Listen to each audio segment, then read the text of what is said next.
Judgement के लिए आते थे, जहाँ पे भी रहते थे।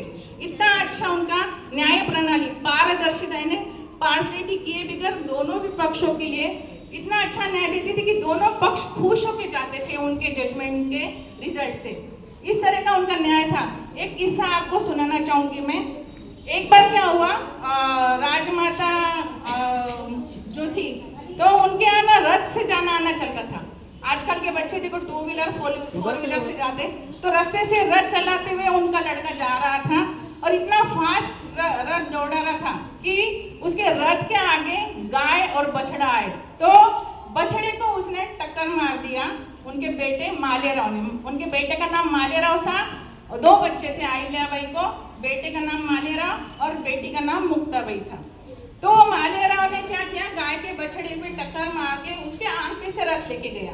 तो वो गाय का बछड़ा यानी गाय का बच्चा वहीं मृत्यु हो गई उसकी, और वो तो भी न देखते हुए आगे चले गया। पर जो प्रजा थी, प्रजा ने तो देखा ना रास्ते से, तो उन्होंने वहां पे अहिल्याबाई को आके बताया कि ऐसे ऐसे मालेराव जी के हाथ से गाय का बछड़े की मृत्यु हो गई रथ के नीचे आके, रथ के पहिए के।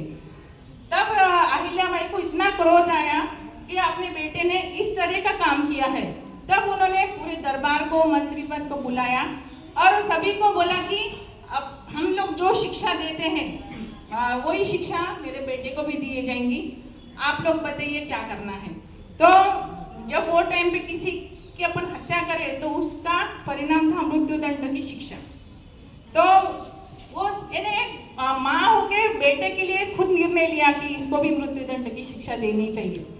और जिस ढंग से उन्होंने उसका मतलब कैसा संचालन किया कि जिस ढंग से रथ के नीचे गाय का बछड़ा आया, उसी ढंग से ये मालेराव को भी रास्ते में सुलाऊंगी हाथ पैर बन के, और उसके आंख पे से रथ लेके जाएंगे और इसको ये शिक्षा दिए जाएंगे। सोचो आप, रथ चलाने के लिए कोई तैयार नहीं, दरबार में का कोई मंत्री तैयार नहीं या प्रजा में से कोई तैयार नहीं। तब खुद अहिल्याबाई ने रथ पे सवार होके मालेराव के आंख पे से रथ ले जाने का निर्णय ले लिया।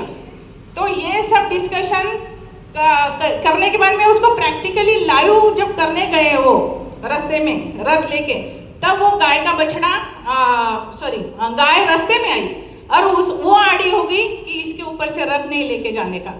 बताओ तुम, मुंह का एनिमल जो है उसको तो भावना समझ में आ गई कि ये माता के भाव क्या है, मुझे जजमेंट, मुझे न्याय देने के लिए ये इतना बड़ा कदम उठा रही है। तो गाय ने वो मालेराव के आंख पे से रथ जाने नहीं दिया। ये थी उनकी न्याय संविधान प्रणाली, ये न्याय सिस्टम थी।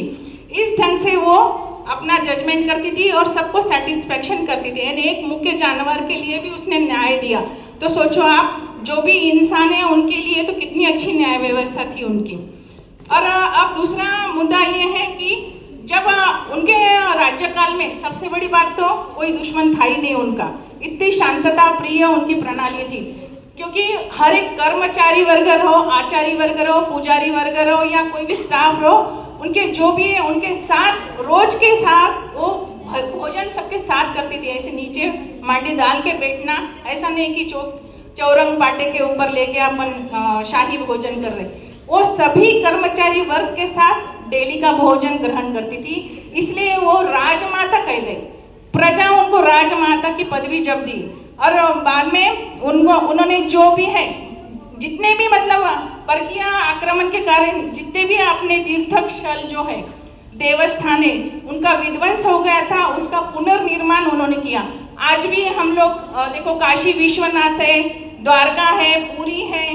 ये द्वारका, पुरी, काशी विश्वनाथ, गुजरात का सोमनाथ टेम्पल, रामेश्वरम, ये जितने भी तीर्थ क्षेत्र है वो पूरे तीर्थ क्षेत्र परकीय राजकीय आक्रमण के कारण विध्वंस हो गए थे। उसका पुनर्निर्माण यानी भारत देश के कोने कोने के तीर्थ क्षेत्र मंदिर, उनका पुनर्निर्माण राजमाता अहिल्याबाई होळकर ने किया, इसलिए उनको पुण्य श्लोक की पदवी दी गई है।